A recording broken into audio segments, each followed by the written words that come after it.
اور تم لوگ جس بات میں اختلاف کرتے ہو اس کا فیصلہ اللہ کی طرف سے ہوگا. یہی اللہ میرا پروردگار ہے، میں اسی پر بھروسہ رکھتا ہوں اور اسی کی طرف رجوع کرتا ہوں.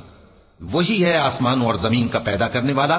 اسی نے تمہارے لیے تمہاری ہی جنس کے جوڑے بنائے اور چوپایوں کے بھی جوڑے بنائے. وہ اسی طرح تم کو پھیلاتا رہتا ہے. اس جیسی تو کوئی چیز نہیں، اور وہ سنتا ہے، دیکھتا ہے. آسمانوں اور زمین کی کنجیاں اسی کے پاس ہیں.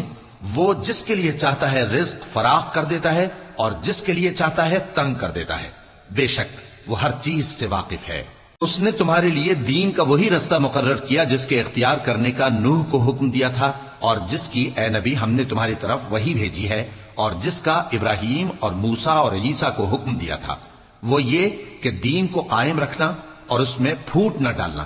جس چیز کی طرف تم مشرکوں کو بلاتے ہو وہ ان کو ناگوار گزرتی ہے. اللہ جس کو چاہتا ہے اپنی بارگاہ میں برگزیدہ کر لیتا ہے، اور جو اس کی طرف رجوع کرے اسے اپنی طرف کے رستے پر چلا دیتا ہے. اور وہ لوگ جو الگ الگ ہو گئے تو علم حق آ چکنے کے بعد آپس کی ضد سے ہوئے.